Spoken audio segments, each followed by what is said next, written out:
Kings and Queens, my brethrens. How are we all doing today? Episode dos. Yeah, man. Good feedback from the first one. Thank you so much. I really genuinely appreciate it. It means a lot. It's pushed me to get the second one out quicker because this one is all about me and what me has done. Yeah, so I'm going to talk about how long I've been plant-based for, what I was doing before I went into the personal training world, and my corporate life, and my personal weight loss journey. Yeah, your boy was big. Your boy was massive.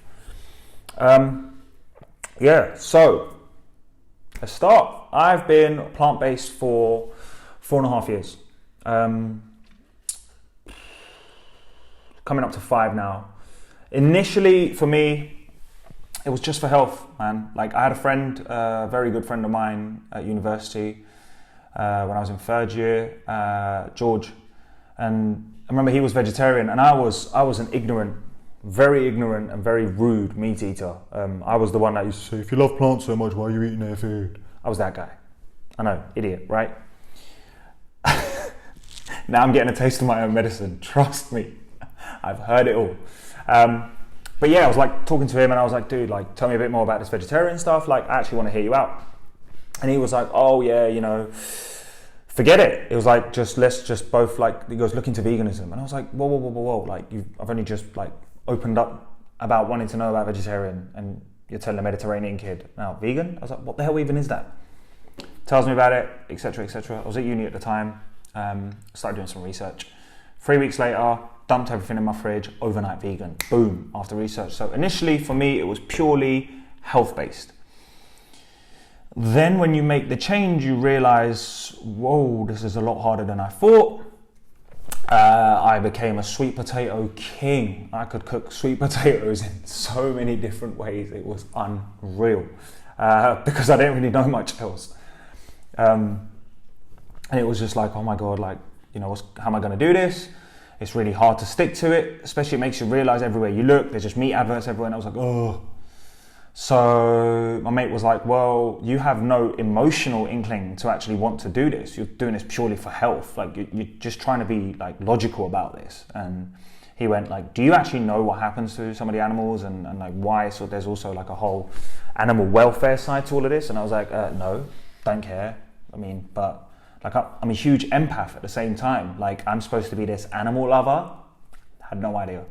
So I started watching some videos, I started doing some research, I started watching undercover footage into some of these slaughterhouses, and I get it, yeah, every slaughterhouse isn't the same, but the whole emotional side kicks in, and boom, like, it was just game over. And it made me realize as well, it's okay to, like, talking to other vegans, I was like, well, yeah, you know, it's okay to relapse, like, it's okay to make mistakes and like maybe have some dairy here and there. Like, I went for a phase where I would still like have some dairy here and there because like I didn't realize how addicted I was to cheese. Like, it was just flipping crazy. There was actually some research papers on that as well. But yeah, went vegan, still a big lad. I'll put a photo up of me holding a meter-long vegan burrito. Catch the weight. Catch the big boy. See the big boy? Big boy. 120 kilos in that photo. I'm sitting at a comfortable 94 now. 120 kilos. Yeah? Then your boy went from that to this total transformation. Okay? Far left, I am between 80 and 82 kilos ish. Sorry, far left, I'm 122 kilos ish. Okay? Middle, I'm 80, 82. On the far right, closer to me, I'm around 87, 88, I think I want to say. Maybe a little bit more actually. Yeah, 87, 88, because I was still quite low on body fat.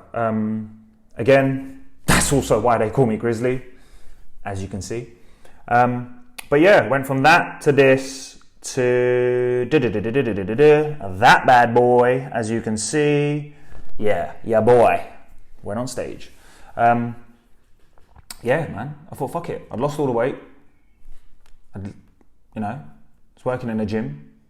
What more can I do? I was already very, very shredded.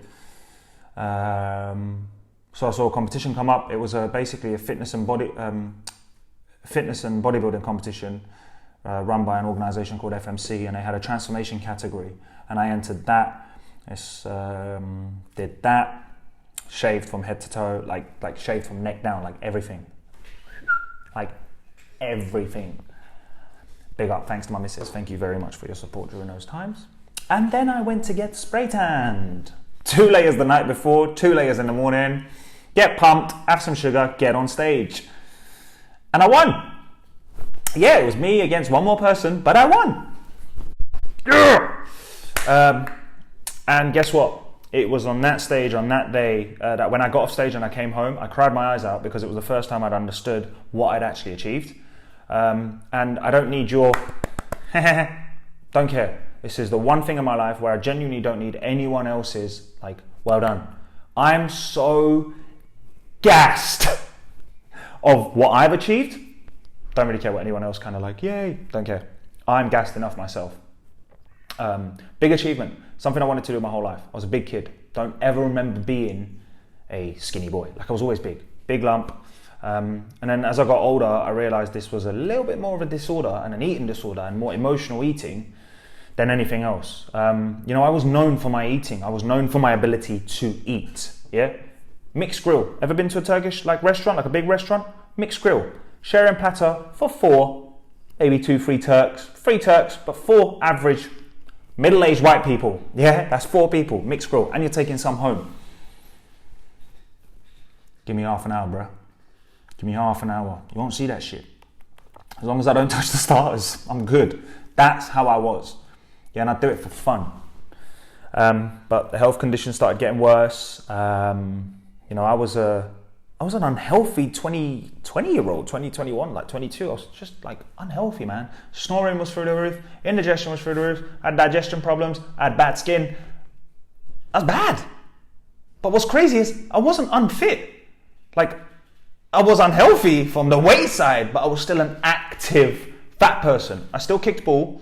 I still lifted weights. But only when I got the corporate job and I was in a 3-piece suit did I realize, whoa, something's got to change. So, signed up to the gym near work, started training, bumped into one of the guys from gym, who's now, you know, my brother, like from another, like actual brother. And I just couldn't believe it. You know, this man took you to hell and back in one gym session. And again, that's not for everyone. As a personal trainer, I'm very selective with which one of my clients I push that hard, because it's not for everyone. I don't give a fuck what you say. I don't care how long you've been a personal trainer for. I don't care how long you've been an athlete for. Yeah? Just because it works for you, it's not going to work for everyone, right? It scares people off. It's as simple as that. But yeah, he took me to hell and back, taught me some very, very, very, very, very valuable lessons. I lost 40 kilos in 14 months. Let that sink in. 40 kilos in 14 months, okay? Cried when I got on the scales at the end, because I didn't weigh myself all year. Didn't weigh myself once. Cried when I saw my abs for the first time. It's an emotional journey, man. I've wanted to do it for a long time. And that's when I fell in love with personal training. I fell in love with it. And I realized this is what I wanted to do. At this point, I'm about 2 years into a 2.5-year career in one of the top 3 car manufacturers in the world. Started off as like a product specialist, worked my way up, like went through their academy program, went into sales, earning good money, against my peers, earning good money, driving very expensive cars, but hated my life, hated who I was becoming, hated what the job was putting me through, hated the fact that on paper I was getting paid all this money, but at the end of every month I didn't have any.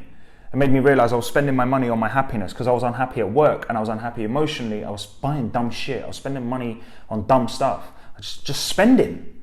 And it made me realize that, nah, that's not what I wanted to do.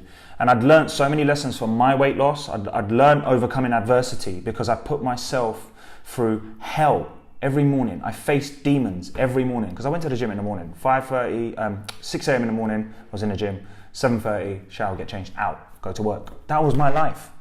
And when I put myself through hell every single morning like that, it made me realize, whoa. If I can put myself through this every morning, no one out there can do anything to me. I've just done that to myself. Who the hell are you? Kind of attitude. You're under the bar, you don't lift it, you're screwed. No one's going to come to help unless you scream. So yeah, man, like, look like that. I know, some might think swagger, some might think douche. I think both. Who the fuck knows? I did pull off a suit though. When I lost the weight, I did pull off a suit. The pose, who knows? But yeah, and it was just, it taught me so much, fell in love with it, and I made the hardest and scariest decision of my life, of this perfect job in a company where even if one role doesn't work for you, as long as you're not an arsehole, you can move on to other jobs, like within the same company. So it's that idea of freedom. It's that idea of I've got a pension, freedom, safety, freedom. Do you see what I mean? Mixed messages. But I took the leap. I didn't have a mortgage.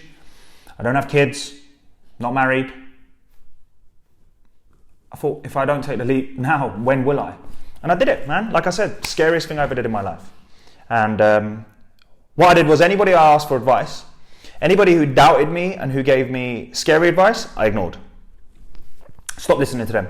And anyone who gave me good advice and told me to, grab life by the balls and go for it, man. It's your life, you're young. You see those guys? I was glued to them. Because if that's all you fucking expose yourself to, that's all you're going to hear. Negative shit on my social media, switched it off, unfollowed it, blocked it. Nah. Only kept the things that fueled and fired me in my life always in my face. Yeah? Everywhere I looked, that's all I saw. And just kept me going.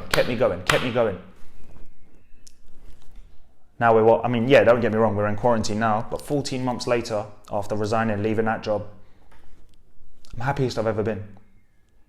Healthiest I've ever been. Both mentally and physically. The mental side, psychedelics plays a little part in that. I'll give you a little video about that later.